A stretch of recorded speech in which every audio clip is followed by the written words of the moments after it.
In this sci-fi family story from 2005, the Martin family gets themselves a robot butler from NDR Robotics. They call it Andrew, and it comes with 3 rules. Richard, the dad, makes Andrew their housekeeper. Andrew offers to turn on his personality, but Richard says no.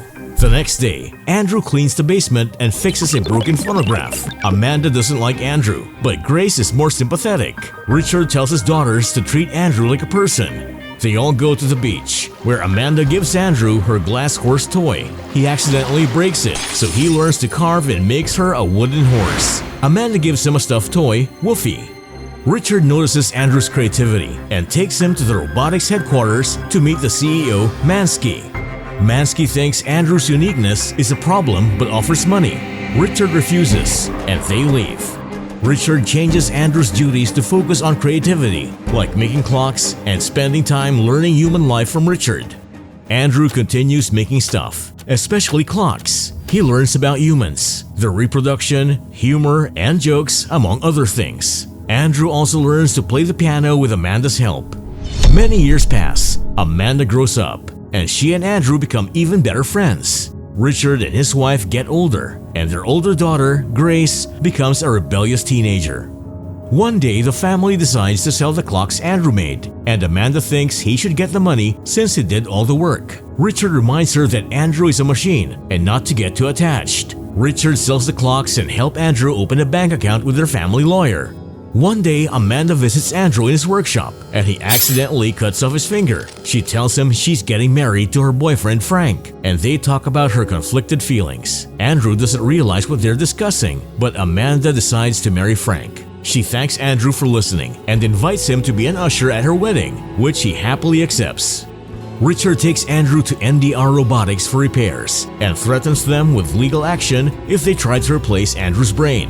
Andrew asks for a face upgrade to express more emotions, and Mansky agrees, using Andrew's savings to cover the cost. The wedding happens, and Amanda becomes Mrs. Frank Charney. Andrew attends in a tuxedo, and after the celebration, he and Richard reminisce about Amanda and Grace. Richard expresses his loneliness, but Andrew reassures him. 12 years later, Amanda has a son named Lloyd who dislikes robots. Andrew wishes to be declared free but doesn't want to leave the family. Amanda helps him talk with her father, and Andrew gives Richard a check for his savings in exchange for his freedom. Richard initially resists, but eventually declares Andrew free. Andrew leaves the house, buys land near the beach, and builds his own home, embracing his newfound freedom. Andrew spends the next 16 years carving and learning about the world. One day, Amanda visits him, saying his father wants to see him before his passing. Andrew visits Richard on his deathbed, where Richard acknowledges that Andrew was right in seeking his freedom and thanks him for his years of service. After Richard's passing, Andrew talks to Lloyd, Amanda's son, who's a lawyer. He asks for help in learning more about his kind and understanding his destiny. Lloyd agrees to assist, thinking Andrew won't influence his mother anymore. Andrew wins the case and embarks on a journey to find robots like himself. Years pass, but Andrew doesn't find similar robots. He keeps in touch with Amanda, sharing letters about his adventures. Eventually, he returns to San Francisco due to news of a rebuilt robot in the area. At a marketplace, Andrew encounters a dancing robot named Galatea. His excitement fades when he realizes her uniqueness results from an activated personality chip. She lacks individuality beyond her programming. Andrew meets Galatea's owner, Rupert Burns, whose father developed technology for robots to mimic human expression. Rupert started his own robotics enterprise after his father's layoff and death. Andrew offers to fund Rupert's project to create a human-like suit in exchange for one himself. With Rupert's help, Andrew gets a new body resembling a 40-year-old human. He returns to the Martins' home, where he meets a young woman who strikingly resembles a young Amanda. The woman is Portia, Lloyd's daughter, making her Richard's great-granddaughter. The two friends catch up, and Andrew returns to his beach house, where he adopts a stray dog named Woofy. Andrew soon visits Portia with Woofy, and despite a rough start, they form an unlikely friendship. Portia realizes that all Andrew wants is human connection and friendship.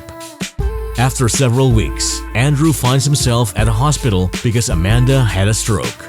He enters Amanda's hospital room, finding her holding the wooden toy horse. Amanda tells him she's glad he's there and drifts off to sleep. Andrew bids his old friend goodbye, feeling his heartbreak despite his inability to cry. Now that his oldest friend has passed away, Andrew returns to Rupert and asks for his help in creating synthetic organs to become more human. Rupert is reluctant but willing to take on the challenge. During this time, Andrew also learns to speak and express himself more like a human. As the project nears completion, Andrew visits Portia and they go for a walk together. She invites him to a party at a building she has restored, and he happily accepts. At the party, Portia invites Andrew to dance, and they share a passionate dance, unaware of their growing feelings for each other. During one of their walks, Portia, conflicted about her feelings for Andrew, tells him that while she considers him as a good friend, she can't invest emotions in a machine. Andrew feels hurt, but reminds her that things can change. He returns to Rupert and goes through the final stages of the transition. Once the transformation is complete, Andrew visits Portia and asks her to poke his eye. Portia does so, and he is ecstatic to feel pain. He then asks her for a kiss, and they share a quick kiss. Portia, aware of her impending marriage to Charles, encourages Andrew to follow his heart and make mistakes to learn from them. Meanwhile, Galatea becomes hostile toward Rupert, tired of being bossed around. It's revealed that Andrew removed her personality chip. Rupert begs Andrew to return the chip, and though reluctant, Andrew eventually does. The two find themselves hiding at Portia's engagement party. Andrew confesses his dislike for Portia's fiancé, and Rupert points out that Andrew is jealous. Andrew realizes that his jealousy means he's in love with Portia. He leaves the party, with Rupert closely following him. Unbeknownst to Andrew, Portia actually wanted him to crash the party and take her away, but he was nowhere to be found. Back at his beach house, Rupert informs Andrew that he's working on a new upgrade to allow Andrew to fully experience all human senses, including the sexual aspect, making him a complete man. The next day, Andrew visits Portia at work. Now understanding her words about making the wrong choice, he declares his love for her and tells her she knows she loves him too. He urges her to follow her heart, and when Portia walks away, he asks her for one kiss to confirm their feelings. They share a deep kiss, confirming their love. The next morning, they lay in bed together after an intimate evening. Sharing breakfast, Portia sadly mentions that their relationship will never be accepted. Andrew decides to take the next step and files a case against the World Congress to be officially considered a human being. Despite his strong case, Congress rejects it due to his inability to age. They believe an immortal human is undesirable. Many years pass, and Portia becomes a lovely 75-year-old woman, while Andrew remains relatively unchanged. During a game of chess, Portia expresses her desire to live a natural human life, even though the technology allows for extended life. Andrew, unable to bear a world without her, remembers Richard's words about people growing over time, unlike him. Andrew knows what he must do and visits Rupert, now a wealthy entrepreneur, asking him to complete his transition into a complete human by injecting blood into his system. Rupert informs him that he'll have around 30 to 45 more years to live after the process. Andrew accepts, and the transition is complete. After several decades, Andrew files an appeal and appears before the World Congress again. Now a very frail old man of nearly 200 years, he tells Congress that he'd rather live one lifetime as a man than all eternity as a machine. He wants to be recognized for who he is, and Congress asks for more time to make a decision. As time passes, Andrew and Portia lay next to each other, both on life support. Galatea, now more human herself, tends to them and turns on the television to watch the live broadcast of the World Congress's decision.